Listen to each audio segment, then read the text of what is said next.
War. War never changes.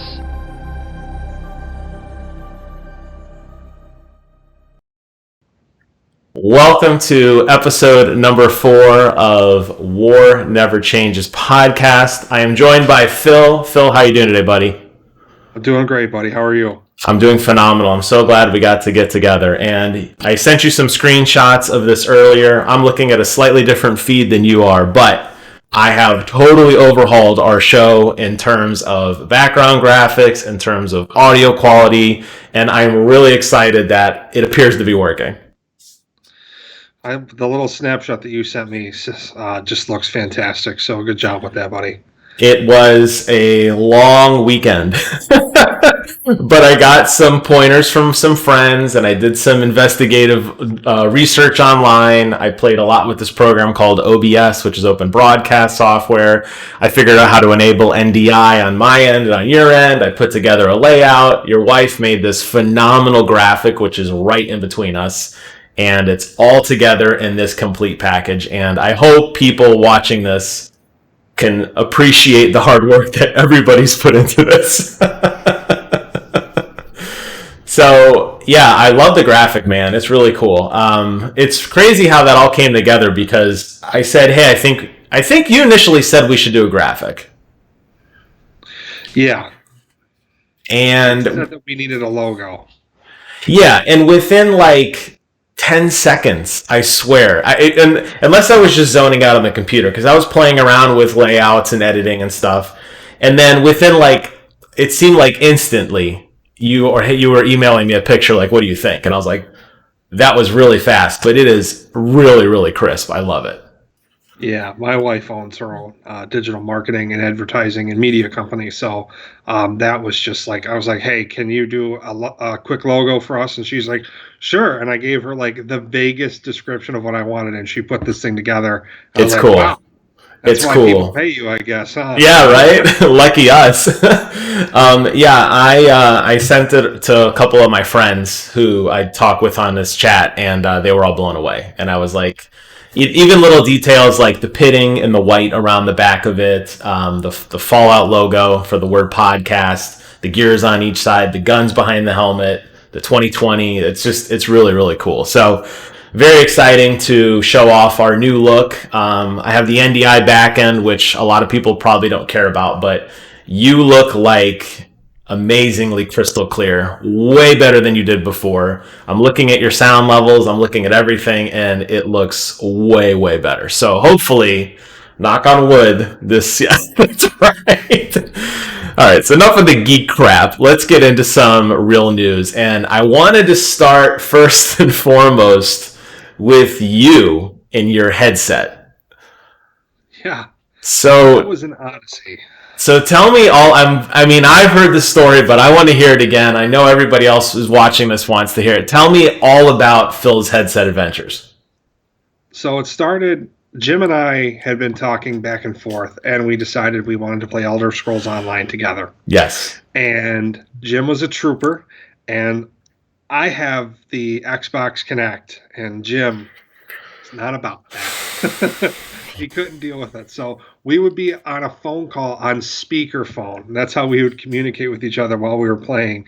Like these hour and a half long ridiculous phone calls for all these missions we were doing. Yes. And Jim kept dropping subtle hints like, man, I wish you had a fucking headset. Go buy a fucking headset. My life would be so much easier if you had a motherfucking headset. Like every 6 minutes, he was giving me shit about it. So I finally said, screw it. I ordered a set of headphones. Yeah. And I was super excited to get them. And these are them. These are the JBL Quantum 800s. Mm-hmm. They are everything that I could have ever asked for in a headset, except for one thing. What's that? I am an Xbox One gamer, and they offer no Xbox One support whatsoever. Myself and Jim, mostly me, because Jim was not responsible for this purchase. He actually gave me suggestions that literally said Xbox support on the box. And I was like, you know what, Jim? Yeah. I'm not going to go with what you want. I'm going to go with a brand that I just personally happen to like. I have a lot of JBL speakers in my house. I know their sound quality is great. So, these had rave reviews. They're brand new, just launched into the market. I was like, you know what? I'm going to give them a shot. And they supposedly work for every console. I have the day one edition Xbox One. So the OG. And with the bottom of the controller that has like the weird, like stupid non-audio connection, like the proprietary audio connection that they thought was going to take the world by fire, that guess what? Didn't. Right. So there was no support offered for these JBL Quantum 800s. There was no way for me to use them. The Xbox doesn't work with the dongle that came with them. You can't hard plug them in. There's no 3.5 millimeter jack on the controller. So my heart was broken because I did connect them to another Bluetooth device, and they are active noise canceling. Yeah. And they are the nicest set of headphones that I've ever worn in my entire life. The sound quality is phenomenal. Twin 50 millimeter drivers, spatial sound. Are you an audiophile? Where'd you come up with all millimeter? What is this? Are you reading the box, or is this? No, I am an audiophile. I actually have. I didn't know this. So I actually will buy and then test out. I never return them, but I actually will go out and buy a lot of different speakers. I have Monster speakers, Bose speakers. I have several kidding. different. Yeah, the latest, what are those? The latest set of noise canceling headphones that I've bought and reviewed for myself and added to my collection are the Kicker Cush NCs, the new noise canceling headphones that dropped for Kicker this past year. Wow. I also picked up their EB200 magnetic earbuds, and I also picked up their Bullfrog BF100 waterproof speaker. So okay, I have those. Yeah. So I have all kinds of different Beats headphones, Sony. I'm definitely an audiophile. I definitely love a good set of headsets. Music is a huge thing for me. Cool. And these are of an unparalleled quality. However, they don't work for my console, so they're useless to me. So I was super sad. Yes, it was hysterically depressing at the same time. You were so mopey. It was like, was it a Saturday night when you got them? Or Friday night? Or I'm trying to think what day you got them. Friday night, but I had waited a week and a half for them. You guys sent me a polo of you opening the box, and because I watched it all later, so I had like 5 polos from you, and it's like, here's Phil opening his headset, and your wife's there, and everyone's like, and you rip them open, and you put them on your head, and then the next polo's like, they don't work. It's exactly how that went down. And I felt horrible. I called you. We were on the phone together, and you were the mopiest. You were just like, I could just hear you just doing the. All by myself. And I was just, I felt so bad. And I was like, Phil, what is going on, man? Like, what is the problem? And you did do some research. Thankfully, what did you end up getting? So Jim and I confirmed before ordering these, but I actually went ahead and grabbed the SteelSeries Arctis 9X wireless Bluetooth headphones that have native Xbox support. So they connect just like an actual Xbox wireless controller. Plug right in. So you take them out of the box, and it's fun because they actually operate just like an Xbox wireless controller. When you turn these on, it turns the Xbox and your TV on, which can be an annoying feature, but I don't use them for anything other than gaming because I just want to make sure that I'm keeping them in a good condition, and I have like 6 different sets of other headphones I can wear for music. So these are just for gaming, so it doesn't really matter to me. But they are fantastic. I am happy to report. Well, I appreciate your headphones, particularly because I'm the one talking to you most of the time, and I can hear you much clearer. Well, I'm a good company. I could hear you much more clearly. I don't have to have my phone charging constantly. My cell phone reception sucks, period. It really sucks upstairs. And now you are actually getting to enjoy the game, I think, for the sounds that they're supposed to be, presenting to you. It, Yeah. I'm Yeah, I've noticed a huge difference in my headphones. I have a set of Astros, but even the Sennheisers that I have, I love them, and it changes the way you play games. It changes the way you hear things. It changes your immersion, your situational awareness. It's just really sucks you in, and I'm glad you finally have joined the Headphone Nation, and I'm glad you like them. Yeah. I was a little bit worried because I read some reviews, and when they were being compared to more expensive things like Lucid Sound 50Xs Yeah. and Astro A50s, the thing about the Steel series is world-renowned build quality. Everyone loves them. Everyone Yes. loves their microphone. Their microphone is like Discord certified and all that stuff, which whatever, doesn't matter to me. The active noise canceling in the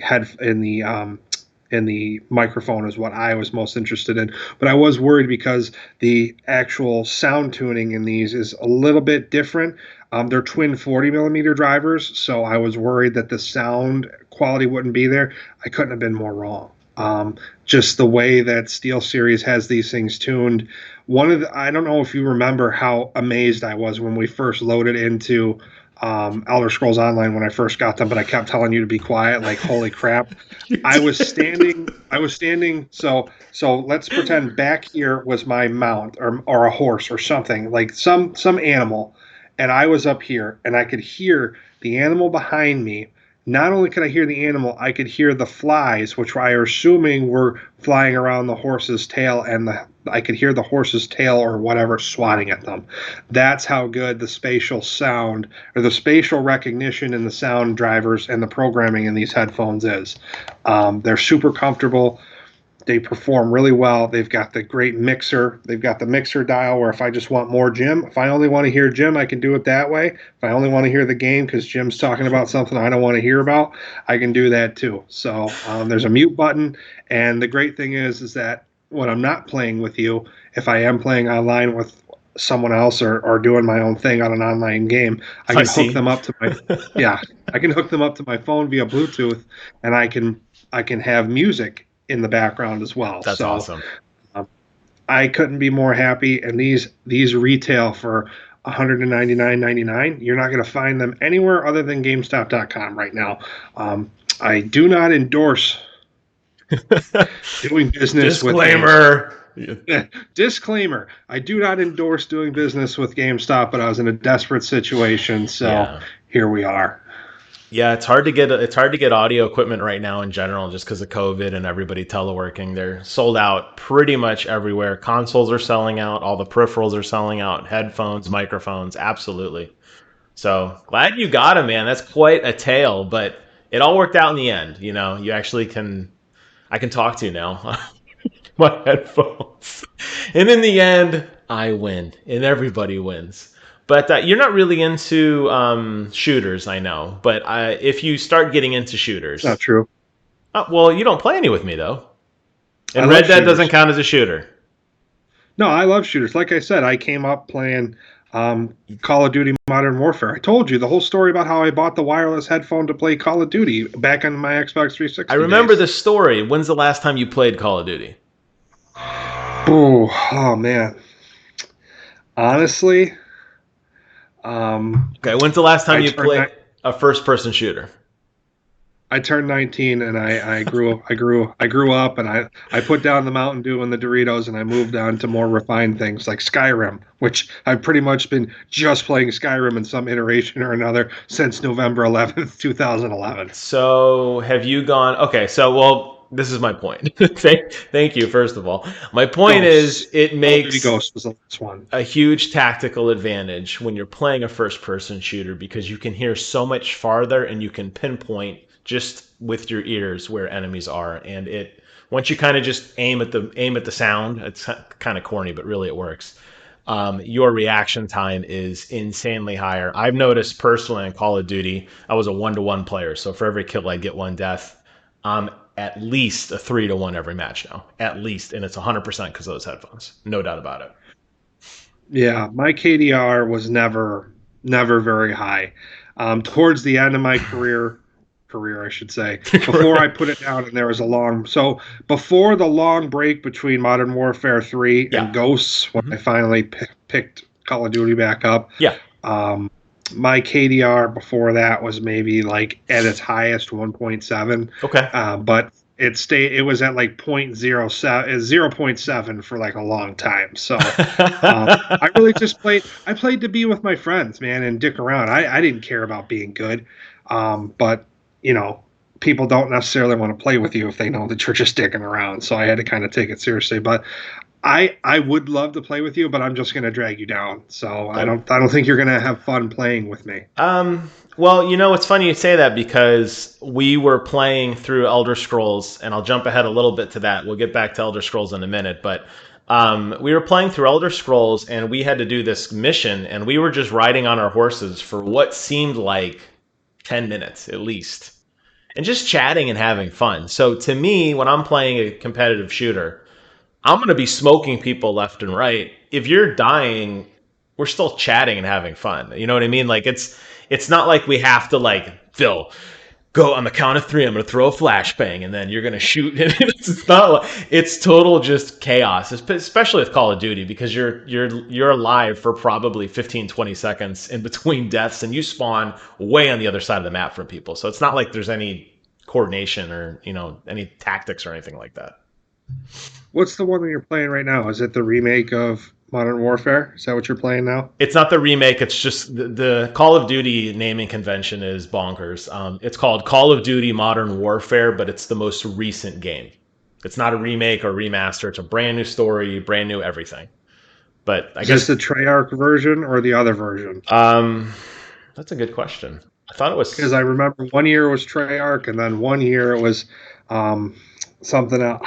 Yeah, they do rotating. You're right. They do rotate around in who makes it. Let me see if I can tell you really quick. That's a good question. Infinity Ward is this go round. It used to be Treyarch, Sledgehammer, and Infinity Ward, and then they dropped off one year and they did the multiplayer only. It wasn't as very well received. That was Black Ops 4. It was just a multiplayer, like PUBG style. And now this one is Infinity Ward, and it's single player, multiplayer, and it's a lot of fun. I'm obsessed, like obsessed, stupid obsessed. Yeah.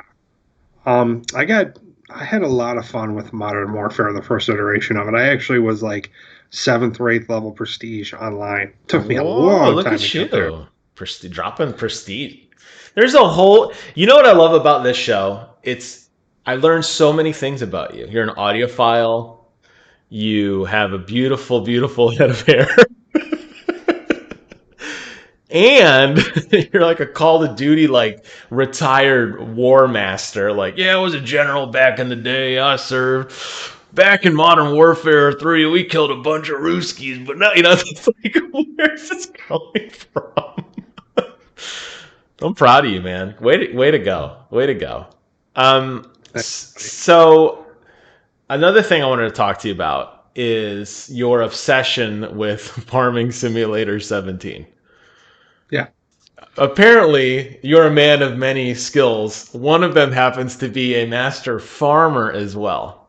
What is it about this game that I played it once a long time ago. I think I made it 5 minutes and I just was like, nope. What is it for you that is just like, what do you love about this? I need to know. So I was just looking for something new to do because I can only play Skyrim so much, and I played Skyrim and I beat it on the Switch. I pretty much 100%ed it on the Switch. I can't believe that. I still can't believe that because that game is garbage on Switch. Garbage. Like, damn. It's fun. It's still fun. So it is. Whether or not it looks like trash, it's still fun for me. To each their own. Whatever. Yeah. I wanted something to do while I wasn't playing Elder Scrolls Online with you. I wanted to have a game that I could play, just do my own thing. I was exploring my Game Pass options. Mm-hmm. I went and I downloaded MudRunner. I went in and I downloaded Yakuza. I downloaded The Hunter, Call of the Wild, and I downloaded Farming Simulator 17. And Farming Simulator 17 was the first one to finish downloading, so I loaded it up and tried it, and you know what? Giants Software did a great job with the 2017 iteration of this game. I grew up kind of in a blue collar setting, so a lot of the equipment is familiar to me. I'm not going to say that, I grew up on a farm.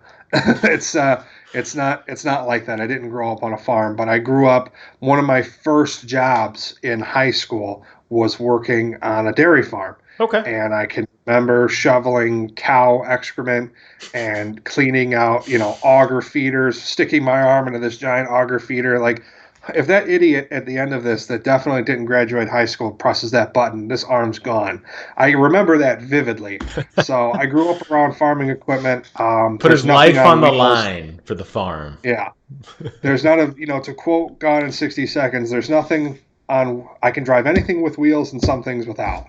And that goes for farm equipment as well. Okay. So Okay. I've just been having a fantastic time with it. Like I said, they did a really good job, and it's not just farming. There's forestry things that you can do, and forestry equipment that you can get into. There's different kinds of things that you can do with animals. You can have sheep, pigs, cows, and chickens, and you have to mix the cow food yourself. It's called total mixed ration.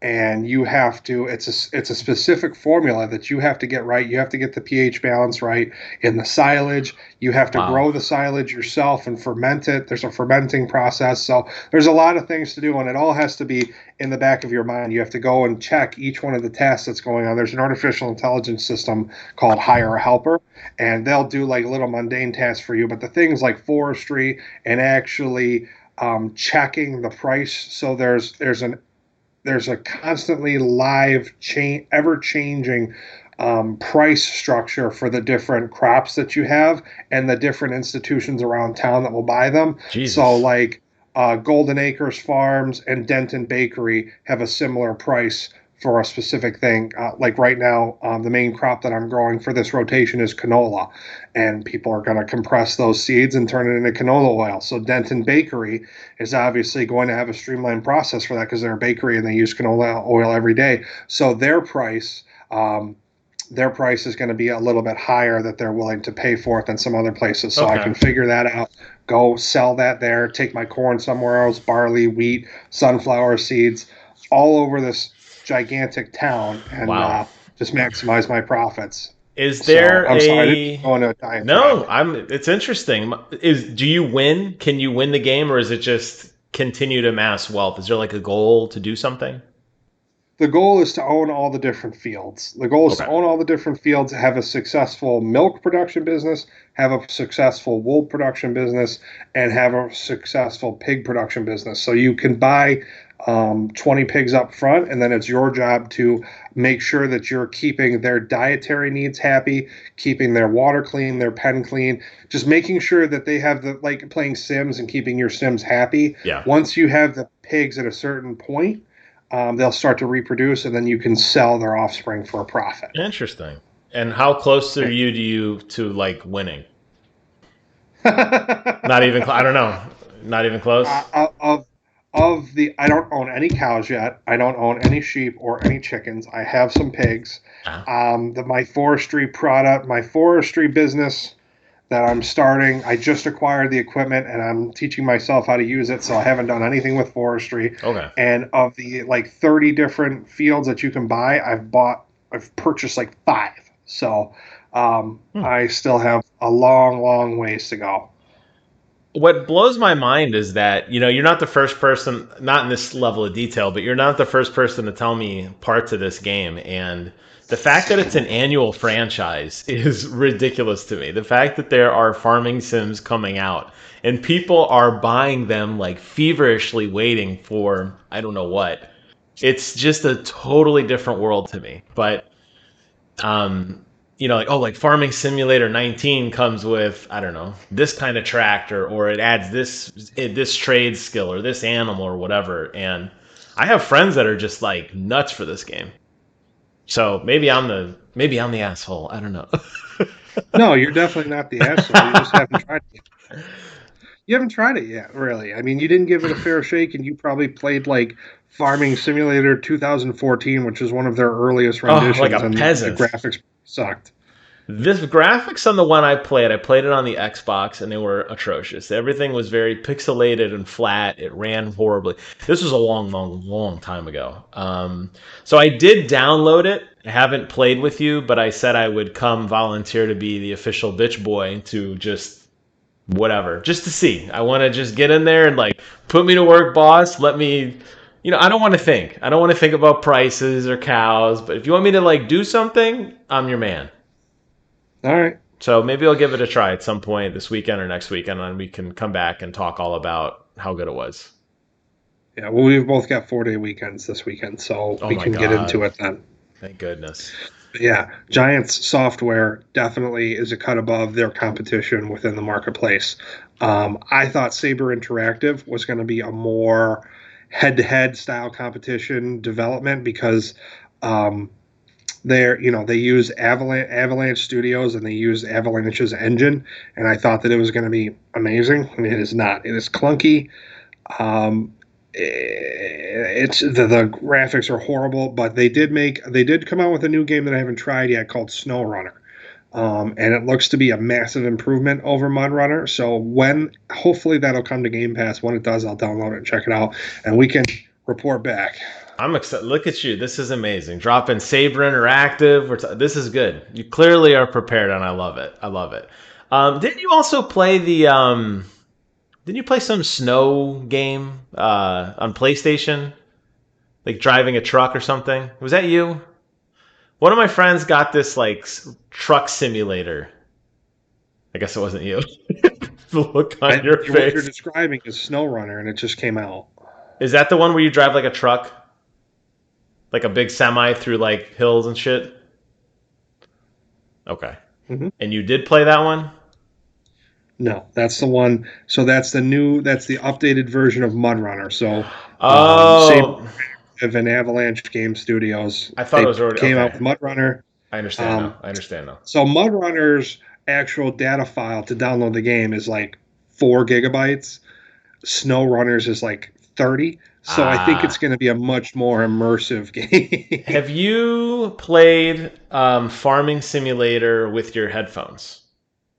Yes. Are you noticing more ambient noises on the farms, like the tractor have different rev noises and that kind of thing? It is amazing because really? I'll leave the tractor running, and I'll get out and go walk over to do something or get in another piece of equipment. And as I'm like turning a corner, I can hear like I'm turning the corner and I go around it like this, and I can still hear the sound in like this back left corner. Oh, that's cool. Left ear cup. Cool. And it's just it's awesome, huh? I can't recommend, and we have like 12 viewers right now. We're not sponsored by anybody. Bootios. I can say sponsored by Bootios. These SteelSeries Arctis 9X are the epitome of Xbox gaming headphones. I'm an Astro guy through and through. I haven't tried the SteelSeries. I'd love to. The problem with a lot of these headphones is you start getting into the DACs, the digital analog converters, and they're console specific. I don't know why. So if I want to get my Astro A40s the definitive sound with optical output, I need to go buy a mix amp for Xbox specifically and plug my headphones into that. So I'd have 2 pieces of equipment and I'd keep switching my headphones. Series X has announced they're not doing an optical port. That's not going to impact you, but it would impact me as somebody who uses wired headphones. So I'll be curious to see in the coming months as these console wars heat up what the plan is for external peripherals, because that is going to be a big deal to a lot of people, especially me. I hope they figure that out because you sound great on your A40s. You really do. I never have to dick around with the volume or the mix dial in the back of my head.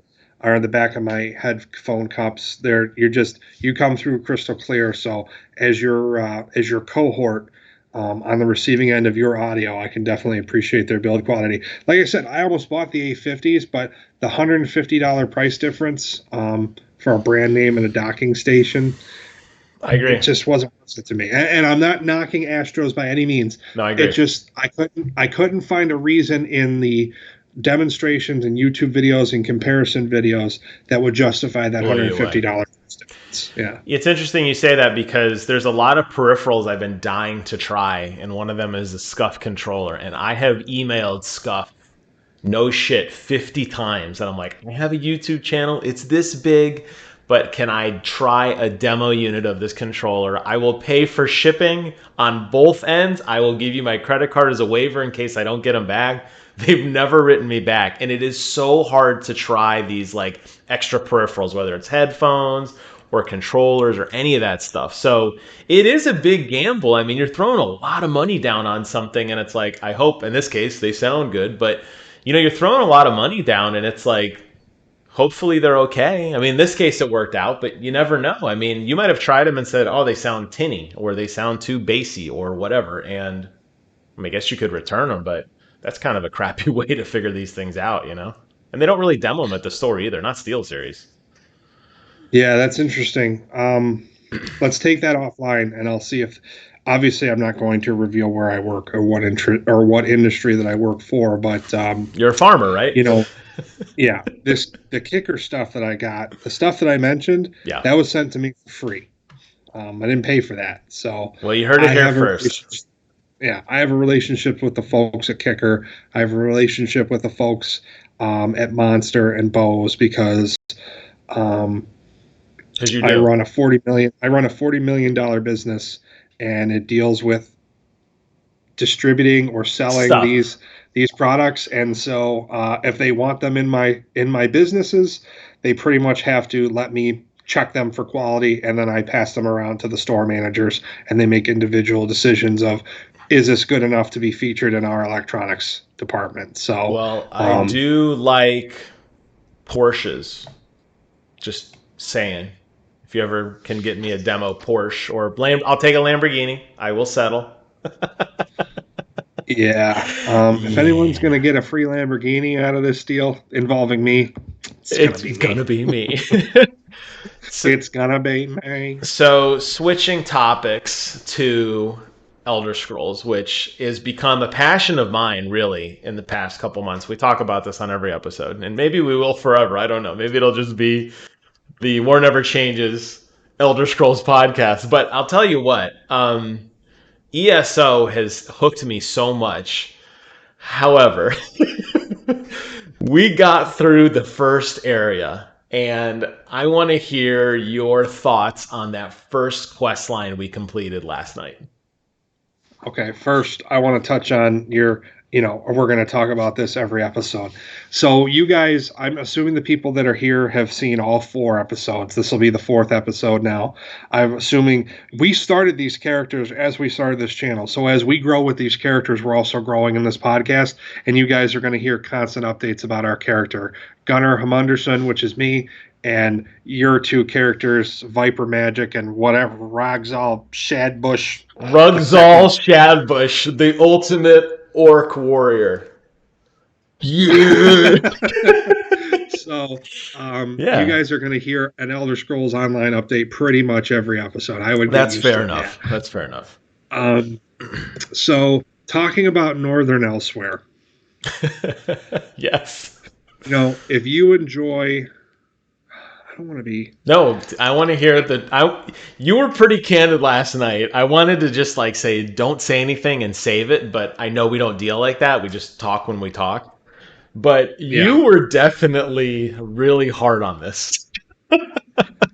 I don't give a shit about Chimera or Zamarak or Lord Garrosh Rai at all. Abner Thorn?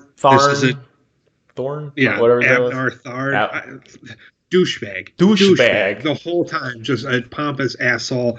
And then at the very end, he's like, I was just going to leave without saying anything. You're going to Irish goodbye us? Go fuck yourself, dude.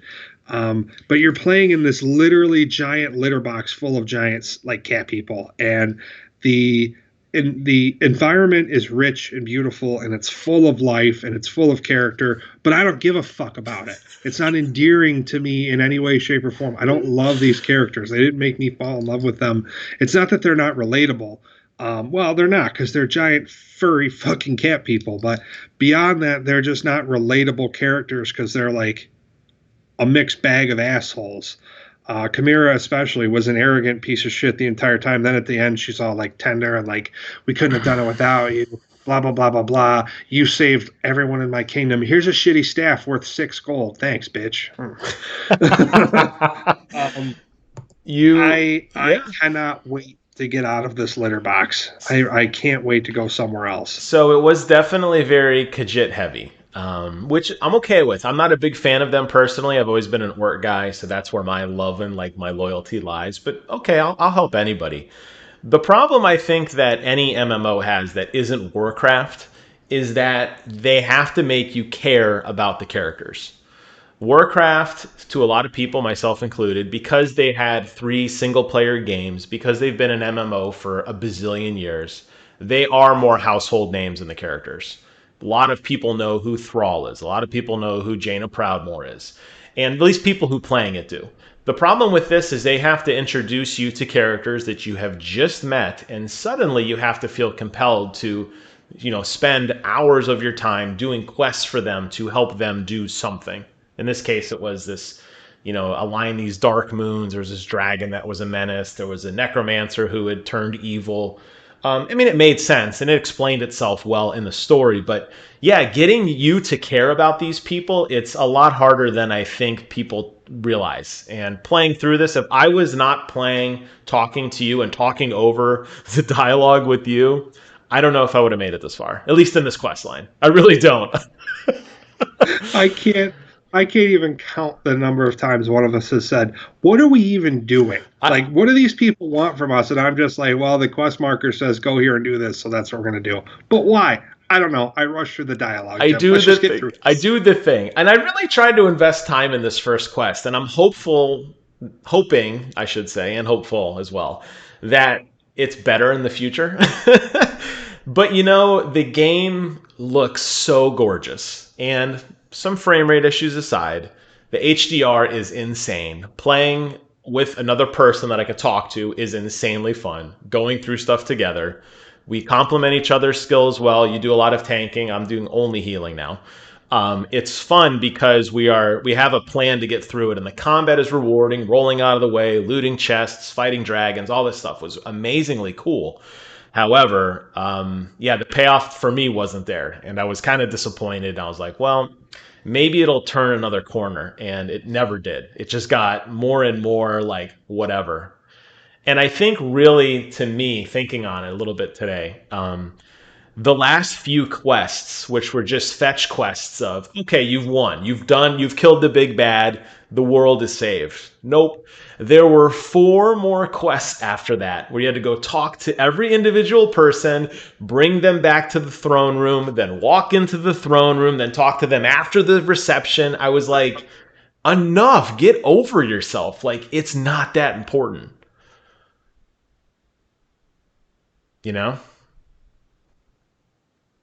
Oh, did I lose Phil? Phil freeze? Oh, you're back. Oh. Welcome back. Phil's back. That was weird. Yeah, that was weird. What, you like froze? You froze. It said we had a bad connection. I'm fixing you in real time now. Don't you worry about it. Oh, it didn't say that for me. It said poor connection. I can edit it. Don't worry about it. There we go. You're back. That was the thing that like really bummed me out was just, all that hype for nothing, and just I don't know. I'm not happy with it, but I'm hopeful for the future. Yeah. I couldn't fall in love with the characters. I couldn't empathize with their plight. And then the ambient environment was rich and full of depth, but like, okay, Dune Ripper, Terrorbird, Dune Ripper, Harpy, Dune Ripper. Oh, two griffins that are just going to perpetually, no matter what we do, beat the shit out of us every time we come Those across griffins, them. man, they're some serious dudes. Yeah. Just like a Terrorbird, like Sench Lion, like, oh my God, like, go away. What you're touching on is something that I did notice and I'm a little concerned with, and that's the overworld in general. That is a little It's beautiful. There's a lot of different areas to see and explore and everything. However, the enemies are very similar, and there's only like three or four types of enemies we found over and over and over. And a lot of it was because we were kind of going to very similar areas and talking to people. But yeah, I hope that other areas are a little different in density of like this is the orc town, this is the Khajiit town, this is the I don't know whatever it happens to be. But yeah, I am definitely retiring from fighting terror birds. I feel like I've almost, you know what I mean? I feel like I've done my part. I've taken them out. Yeah, I'm done with griffins. I've had enough. I've killed enough griffins. Um, Now, as far as game mechanics, I know we touched on, yes, we both enjoy having headphones, but how do you like Xbox's party communication system versus like Warcraft's TeamSpeak? So I am a PC guy. That's my life. I have always preferred PC gaming because of tools like TeamSpeak or Discord or Ventrilo, which run in the background. And to me, what I love about that, particularly TeamSpeak, which is the one we currently use, I can open it up, I Alt Tab, and it's just running in the background. And I can always have a separate set of comms independent from any game that I'm playing. This really comes in handy when we are trying to be jerks to people we're playing with, or I could like mute the game and talk to my friends and they can hear both or neither. I can play with that. I have like different chat rooms essentially. Sea of Thieves is a perfect example. I'll open up the open mic for other pirates out in the world. I'm like, hey guys, we want to trade. Let's be friends. I mute them. I turn to my friends and I'm like, hey, as soon as we get on the boat, we're going to kill these guys. Okay, okay, okay. And then open up the mic. Okay, guys, we're coming aboard. And we do this all the time. And it works phenomenally. So to me, I'm kind of biased. I will, and also the other really nice thing about console or computer gaming rather, I can adjust independent levels. I can put filters on my voice. I can sound like a baby. I can sound like a devil. I can sound like a werewolf. I could mute you. I could rate if you're quiet. I could bump you up. If when other friends too loud, I could lower them down. I can shuffle people around in order of just a lot of different things.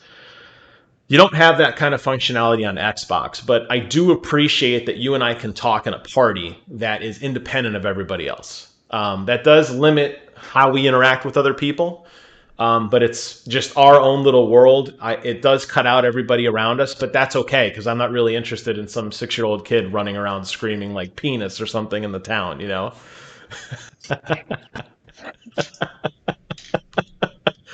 So I don't mind that. But I do like that Xbox does have that party chat system, and it is really nice to just be able to just talk and not, filter that out. And honestly, sometimes when I play Call of Duty on PlayStation, I will enter a party chat of just myself. And it just automatically mutes everybody indefinitely. I don't have to mute them in each round. It's just I'm talking to nobody, but nobody's talking to me. Sometimes I just want to, enjoy the game for what it is. Nice. Maybe I'll get Call of Duty on PS4 and keep these JBLs. Wow, that Mister, I'm taking them back. I noticed you still have them. Unless someone says something about it, I think I'm going to forget to take them back. I see. Yes, we just got to make sure your wife doesn't watch. We'll just edit this part out. It'll just vanish. I'll put like a big red X over your head or something. Yeah, right. Yeah, I mean, it's crazy because for me, how different party chat has enhanced games. I used to be a much more independent gamer. As I've gotten older, it is really fun to talk to my friends to the point that if all my friends are playing something, I'll go play with them even if I don't really want to play it, just because I want to talk.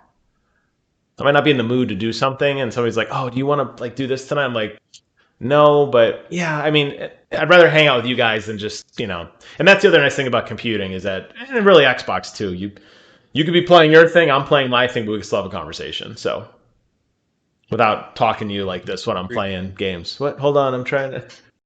That was weird. Did you see what happened with my camera just then? What happened? It buzzed into like just my forehead, and then it buzzed me back out to normal. It's the you're being hacked. It's working, Phil. It's working. Mm. Um, Last thing we wanted to talk about, still on Elder Scrolls, was your text to me about Greymoor, which talking about story, talking about the future of where we're going to go with this. We have a little bit of time before this game comes out. We already bought everything. We bought you bought even more than me. I just bought the Greymoor base game, which came with all the other DLC included. You bought like the premium. I don't know what you bought, like the $10 bonus edition. You got a horse and all this, like a tiger and all this other stuff. Yeah. I bought the $80 version, so I got access to all the different areas and some DLC. I don't care. I don't care about the mount or any of that crap. Some of the stuff, because I didn't pick the warden class, doesn't even work for me, so it doesn't matter. Um, I wanted to make sure that I wasn't restricted in my travel, so I can go anywhere. I'm pretty sure. Don't know. I haven't tried to go anywhere but this stupid fucking litter box, but I'm super excited for Greymoor. We just watched so today is Wednesday, May 20th, and the CGI trailer for the CGI teaser trailer, the 60-second teaser trailer just came out Yes. earlier this evening. It looks phenomenal. I know that that's not how gameplay is going to look, but it looks really cool. And I think that we're set up for a much more dark storyline based on the article that they wrote and how it looks. We're in for something much more dark and less quirky and kind of vibrant than we've been used to with Northern Elsewhere. So I am looking forward to getting back into a familiar space like Skyrim, and getting into it, because it looked like a team of Lycans was about to pop out of those things, and I'm so down with that. Did they look like? To me, it kind of looked like a. I'm probably pronouncing it wrong. Is it Dwemer or Dwemer? Dwemer. It looked like they were encased in Dwemer armor. It did, right? It kind of looked like, and I know that this game takes place way before Skyrim does. The Elder Scrolls 5. So by then, by the time we get to Skyrim, all these guys are gone. You know, they've all vanished. You're just exploring the ruins in that Blackwater area, that underground city, and all that. Blackreach. Oh, was Blackreach? Mm-hmm. I'm glad you're here. Yes, Blackreach. But you know, like, because they teased that a little bit. I'm looking at the webpage over here to the right of the chat with you, and they're talking about, you know, going back to that area and exploring it. Things have changed. And clearly things were different. You know, maybe these guys are still around 1,000 years ago. I don't know. But I'm excited because, well, you haven't yet experienced the joy of a launch day MMO. And I'm here to tell you, glad it's probably not going to work on the first day. You're going to get pissed. The game's going to suck. It's going to crash. It's going to be laggy. There's going to be 85,000 people in the exact same 5 feet that you're in because they all want to talk to the quest guy and get out and explore. That's par for the course. I just want you to be aware. There's a really good chance that we have it for Xbox that on June 9th, there's a really good chance we may not play. I hope I'm wrong. We don't need to go over there the first day. You and I just got into this. We have an entire continent to explore. Oh, we got plenty of time. Yeah, they can be up there, and we'll be like hiding down in Valenwood, and it'll be totally empty, and it'll be great. Yeah, I mean, it's I'm really excited for it because it does look a little bit more mature, and you know, we did one storyline. It was okay. It had some ebbs and flows. It was hard to get into when one of the main NPCs was a zombie with a pot on his head. Cadwell. So I'm just hoping for something a little grittier and darker. And I agree with you. I'm a huge fan of werewolf stuff. Not just like in my normal day life. I mean, Skyrim werewolf specifically. It's not like, you know, I collect werewolf statues or anything. But I was blown away by when you told me there was a werewolf skill tree in Skyrim. Like, that was my goal. Like, I will be a werewolf. I will max this out, which I did almost immediately. And I love running around as a wolf. It is so much fun. So I know that this already exists in the game in some capacity. but I hope they have a much more prominent role in the story we're about to experience. And I'm really excited for some of the world events. They announced that they're doing Harrow Storm, which is going to be like a supernatural storm where it looks like, enemies are going to pop out. It's going to be just like a mad, like, you'll be walking around, all of a sudden you'll be in the middle of a battlefield. That looks really, really cool. They're doing some new dungeons. I'm sure they're going to be adding more PvP stuff, which I love. You haven't really got into it yet, but Ragnar Shadbush, PvP master, he's excited for that. Yeah, he's excited for that. All right. So we picked a good time, and honestly, we got a good price for it because getting everything for $60, or in your case, 80, with the digital deluxe bonus, that's a lot of content, and there's no monthly fee or anything, which is really nice. Yeah, unless we get the Elder Scrolls Premium or whatever. But yeah, so you kind of touched on doing dungeons. We just did our first dungeon together, didn't we, Jim? We did. I was going to bring it up. It was called Spindle Weaver 1. I don't know what the 1 annotates, if there's more than one, or if that's some sort of difficulty, like there's like a 1, 2, 3, 4, 5. I don't know. But we got through it. There was only one casualty, and it was this asshole who ran way ahead of us, and I intentionally didn't heal him. If you're watching, guy, fuck you. Fuck you, don't run away. There's 2 rules I have. Number 1, I heal the tank, and number 2, I heal the tank. That's how we play these games. I mean, if you pull, I'll always heal if it's an accident, whatever. This guy was just Rambo. Like, the dungeon started, it was this really tight little compact experience. We talked to the NPC to get the quest, and this dude's already running, like, just hauling ass, fighting enemies. And I'm watching his health, because I play a little different than you. As a healer, I'm not watching the screen. I'm watching the upper left corner of just health bars, really. That's all I'm looking at. And a little bit of situational awareness. I don't want to stay on the poop or anything, rolling around if I have to, but that's all I'm looking at is I'm healing. And I'm watching this guy's health bar just go like, doof, doof, doof. And I'm like, well, all I have to do is press Y on this controller, and he will be back to 100% health. All I have to do is this. And I'm like, nope. And he died. Nope. And I was like, listen, you're an asshole. I mean, I couldn't talk to him, but I'm thinking to myself, I'm like, he'll learn. And you know what? He slowed down. And I'm like, it's what's great for us, and what we had talked about going into this adventure together was we need to be tank and healer because we will insta-queue. And sure as shit, we wanted to do a dungeon. We did a dungeon. It was instant. Yeah. And I mean, damage is fun. I'm not taking away from damage dealing at all. And there's definitely a place for that. You could queue, and you'll probably get in a dungeon. Maybe depending on the how long it takes, it could be a while, but who knows? We won't have that problem. So it was fun to actually go through. It was a compact story, just like, I mean, really no different than other MMOs, but it was a compact story. It was all self-contained, tons of loot, tons of enemies, looked really good, lots of special mechanics, particularly with some of the enemies we fought, a lot of special animations for the boss, special voiceovers. It was a really polished, like, if you were going to get somebody into Elder Scrolls, you would take them to a dungeon, in my opinion. Yeah, I agree. It was a lot of fun. It was certainly a new experience for me. And being the tank, I definitely got special treatment from you. Obviously, we're friends. You're going to take care of me first. But as the tank, I know that you paid special attention to me. I never had to worry about anything. I didn't look at my health bar once. I was just out there taking damage and hacking and slashing and just destroying stuff. And you and I definitely carried the team, and we made our way through it very efficiently. It probably took us what could have probably taken 45 minutes to an hour. We got through in 20 minutes maybe. Yeah, it was very rapid. Yeah, you'll find as we continue to go through more and more dungeons, and as you start to understand the game a little more in terms of interrupts and special phases.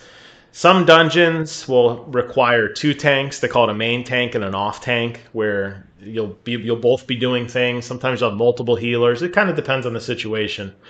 When I played Warcraft, just to give you ultimate nerdiness, when I was at my peak of nerdness in Warcraft, we were doing 40-man raids. So 40 guys online at once, which, let me tell you, herding 40 nerdy people, Thankfully, we were all losers and had no social life, so it wasn't that hard. But we had 3 tanks, 6 or 7 healers, and I was the third interrupt. So in a boss fight, usually they would do chain attacks 3 or 4 times in a row. One guy would interrupt the first one, some guy'd interrupt the second, I'd interrupt the third because our spells were on cooldown. I don't know if we'll get to that level in Elder Scrolls, but it's there, and I love it because it is very satisfying. And even though it was a very simple taste of it, going in with the battle plan, you're going to grab aggro, you're going to take the enemies, you're going to herd them into you. We're all going to hit them in the butt, essentially, while I'm healing you. It went flawlessly, and it was really a lot of fun. Yeah, it was really a lot of fun. It was. I really thoroughly enjoyed myself. So there's a lot of dungeons out there. I think there's like 40 or 50 different dungeons. I don't even know what Elsewhere is going to, Greymoor. I don't know what Greymoor is going to add in terms of dungeons. I'm sure there's going to be another, I don't know how many.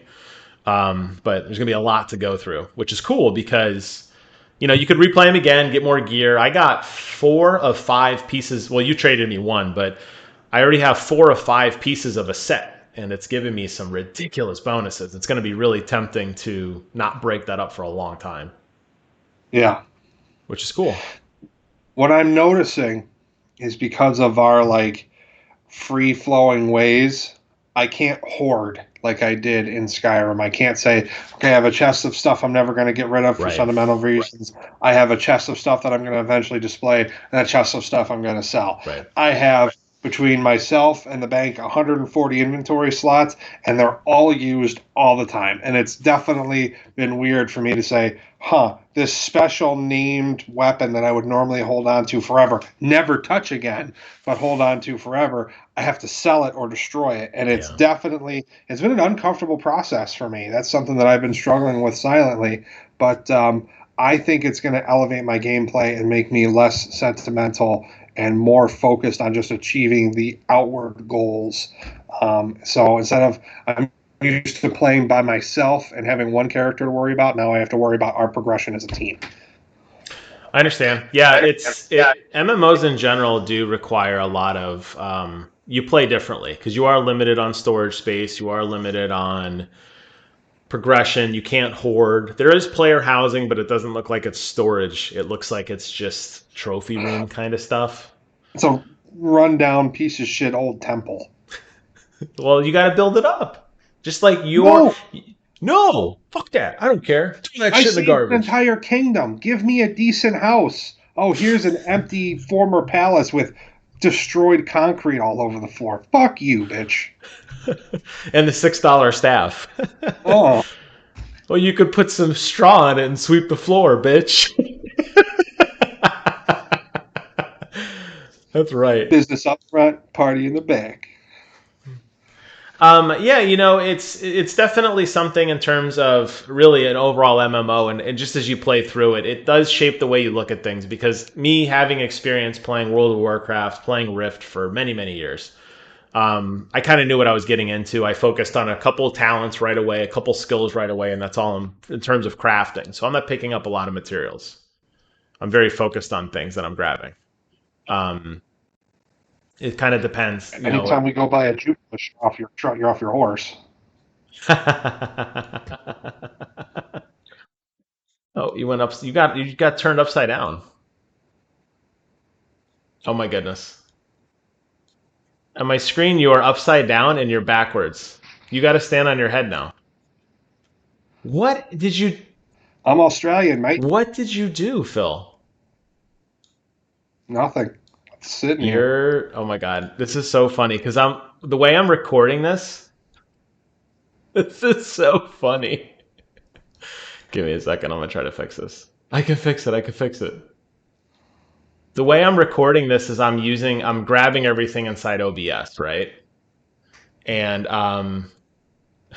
this is so funny. Rotate 180 degrees. There we go. I'm grabbing everything in real time and compiling it in OBS. And what's happening is whenever your camera wigs out for a second, whether it's an internet connection or whatever, your frame vanishes. And when you reappear, I got to grab it really quick. It's a work in progress, guys. Like I said at the beginning, we hope everything works. There might have been a little audio glitches here and there, but it looks pretty good. I'm proud of it. It could be better, but it's good. It's good. It's infinitely better than it was before. So I'm happy with that. And I'm a perfectionist, so I'm going to keep refining it and trying to get better at how I do it. There we go. You're back. So, okay. So is there anything else? I know you've had an eventful day. Is there anything else you want to bring up today, or have you had your fill of War Never Changes episode 4? I think we covered it, buddy. There's plenty of more episodes to go over, more stuff. I would agree with you. So with that, thank you to everybody watching. We hope you guys enjoyed the show.